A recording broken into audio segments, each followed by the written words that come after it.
سلموا علی انفسکم، اور جب تم داخل ہونے لگو گھروں میں تو یہ ضرور ہے کہ سلام کیا کرو گھر والوں پر. اپنے گھر میں داخل ہو، کسی کے گھر میں داخل ہو، سب کے تو سلام کر کے داخل ہو. تحیۃ من عند اللہ مبارکۃ طیبہ، یہ ایک بابرکت اور پاکیزہ دعا ہے جو اللہ کی طرف سے. کذالک یبین اللہ لکم الآیات، اسی طرح اللہ تعالیٰ واضح کرتا ہے اپنی احکامات، اپنی باتیں. لعلکم تعقلون، تاکہ تم سمجھو اور عقل سے کام لو. انما المؤمنون الذین آمنوا باللہ ورسولہ، بے شک سچے مومن تو وہی ہیں کہ جو ایمان رکھتے ہیں اللہ پر اور اس کے رسول پر. وَإِذَا كَانُوا مَعَهُ عَلَىٰ أَمْرٍ جَامِعٍ، اور جب وہ رسول کے ساتھ کسی جگہ پر اکٹھے ہوں، کسی جمع ہونے والے کام میں. یہ پھر ایک جو مجلسی زندگی ہے مسلمانوں کی، جو ایک جماعتی زندگی تھی، یہ اصل میں سارے احکامات اس حوالے سے بھی ہیں. وہ ایک جماعت تھی حضور صلی اللہ علیہ وسلم کے حزب اللہ، اور اس میں آپ کے وہ صحابہ ہیں سرفروش ساتھی جانثار، اور اس میں کچھ وہ عنصر بھی تھا، کالی بھیڑے منافقین جو ہیں وہ اس کے اندر نقب لگاتے رہتے تھے. تو یہ سارے احکامات جو منافقین کے حوالے سے آتے ہیں وہ ایک جماعتی زندگی کی نسبت سے ہیں، کہ وہ جماعت انقلاب کے لیے جو ہے قائم ہوئی تھی، اور اسی لیے جہاد و قتال کے مراحل ہیں. اسی میں فرمایا کہ جب کسی اہم کام کے لیے جمع ہے مسلمان حضور کے ساتھ، کوئی میٹنگ ہے، کوئی کال کیا حضور صلی اللہ علیہ وسلم نے کہ آئیں سب لوگ، کوئی مشورہ ہے. لم یذهبوا حتی یستاذنوا، تو جو واقعی اہل ایمان ہیں وہ حضور سے اجازت لیے بغیر وہاں سے رخصت نہیں ہوتے.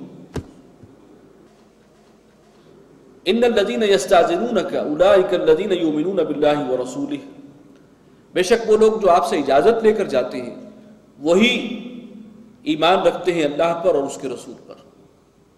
منافقین کا معاملہ کیا ہوتا تھا؟ چپکے سے کھسک جاتے تھے. آئے اور جب دیکھا کہ یہ تو معاملہ مشکل ہے، کوئی مہم درپیش ہے، پھر کوئی جہاد کی بات ہو رہی ہے، پھر کوئی انفاق کا ذکر ہو رہا ہے، تو کھسک گئے. تو فرمایا کہ جو لوگ سچے اہل ایمان ہیں وہ بغیر اجازت لیے پھر وہاں سے نہیں ہلتے، اس لیے کہ رسول نے بلایا صلی اللہ علیہ وسلم. اور یہ ایک جماعتی معاملہ ہے، ایک اہم میٹر ہے، وہ حزب اللہ کے حوالے سے.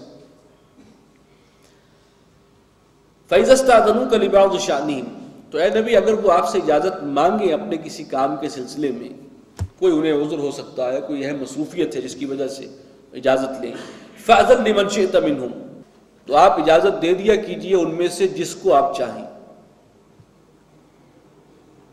یعنی یہ بھی ضروری نہیں کہ جو بھی اجازت مانگنے آئے آپ سب کو لازماً اجازت دے دیں، نہیں، جس کو آپ چاہیں. اور اگر آپ محسوس کریں کہ نہیں یہ فلاں شخص، اس کی رائے کی اہمیت ہے، اس موقع پر اس کو موجود ہونا چاہیے، اور وہ اجازت مانگ رہا ہے، تو آپ کو حق ہے کہ آپ اس کو اجازت نہ دیں، یہ اختیار آپ کا ہے، ثوابدیدی اختیار. وَاسْتَغْفِرْ لَهُمُ اللَّهُ، اور جن کو اجازت دیں ان کے لیے بھی اللہ تعالیٰ سے استغفار کریں. یعنی یہ ایک کسی کمی کا اظہار ہو رہا ہے ان کی طرف سے. انہیں چاہیے تھا کہ ایسے موقع پر نہ جاتے، لیکن اگر جانا پڑ گیا ہے تو اے نبی آپ نے اجازت دے دی ہے، اب آپ ان کے لیے حق میں اللہ سے استغفار بھی کریں. ان اللہ غفور رحیم، اللہ تعالیٰ بخشنے والا ہے، مہربان. لا تجعلوا دعاء الرسول بینکم کدعاء بعضکم بعضا، اے مسلمانوں تم رسول کے بلانے کو ایسا نہ سمجھا کرو جیسے ایک دوسرے کو بلا لیا جاتا ہے، اس پر قیاس نہ کرو. وہ بلانا اور معنی رکھتا ہے، وہ امیر جماعت ہے اس حزب اللہ کے، اور وہ جب کال کر رہے ہیں تو اس کی بہت اہمیت ہے. قد یعلم اللہ الذین یتسللون منکم لواذا، اللہ جانتا ہے ان لوگوں کو کہ جو تم میں سے کھسک جاتے ہیں آنکھ بچا کر. یہ ان کا چور پکڑ لیا دل کا، منافقین کا. فَلْيَحْذَرِ الَّذِينَ يُخَالِفُونَ عَنْ أَمْرِهِ، تو چاہیے کہ ڈرتے رہیں وہ لوگ کہ جو اس کے حکم کے خلاف چلتے ہیں، جو مخالفت کرتے ہیں، جو ڈسپلن کی خلاف کرتے ہیں. ان تصیبہم فتنۃ، کہ ان کے اوپر کوئی آفت آ پڑے، او یصیبہم عذاب علیم، یا پھر آئے ان پر کوئی بہت دردناک عذاب. الا ان للہ ما فی السماوات والارض، جان لو کہ اللہ ہی کے لیے ہے حکومت اور بادشاہی، بلکہ اللہ کی ملکیت ہے جو کچھ کے آسمانوں میں ہے اور زمین میں ہے. قد یعلم ما انتم علیہ، وہ خوب جانتا ہے تم جس حال میں ہو. ہم اپنے محاورے میں کہیں گے کہ اسے خوب معلوم ہے تم کتنے پانی میں ہو، اوپر سے کیا ہو اور اندر سے کیا ہو، حقیقت کیا ہے، وہ خوب جانتا. وَيَوْمَ يُرْجَعُونَ إِلَيْهِ، اور جس دن تک جب تم لوٹا دیے جاؤ گے اس کے حضور، فَيُنَبِّئُهُم بِمَا عَمِلُوا، تو وہ جتلا بھی دے گا جو تم نے عمل کیے کہ یہ کچھ تمہارے اعمال تھے، یہ حقیقت تھی ان کی۔ وَاللَّهُ بِكُلِّ شَيْءٍ عَلِيمٌ، اور اللہ تعالیٰ ہر شے کا علم رکھنے والا ہے۔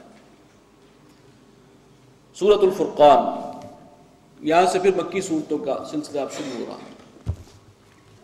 بسم اللہ الرحمن الرحیم۔ تبارک الذی نزل الفرقان علی عبدہ، بہت بابرکت ہے وہ ذات، وہ اللہ کی جس نے نازل کیا ہے فرقان اپنے بندے پر۔ یہ فرقان سے مراد یہ قرآن مجید ہی ہے۔ لیکون للعالمین نذیرا، تاکہ وہ ہو جائے تمام جہان والوں کے لیے خبردار کر دینے والا، آگاہ کرنے والا، وارن کر دینے والا۔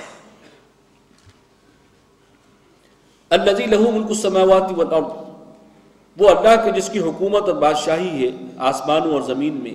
ولم یتخذ ولدا، اور اس نے کسی کو بیٹا یا بیٹی نہیں بنایا۔ ولم یکن لہ شریک فی الملک، اور نہ ہی اس کا کوئی شریک ہے اختیار میں، بادشاہی میں، حکومت میں۔ کسی کو اللہ نے اپنا شریک نہیں بنایا اختیار میں اور حکومت میں۔ وخلق کل شیء، اور اس نے تو پیدا کیا ہر چیز کو۔ فقدرہ تقدیرا، اور پھر اندازہ مقرر کر دیا بالکل ٹھیک ٹھیک۔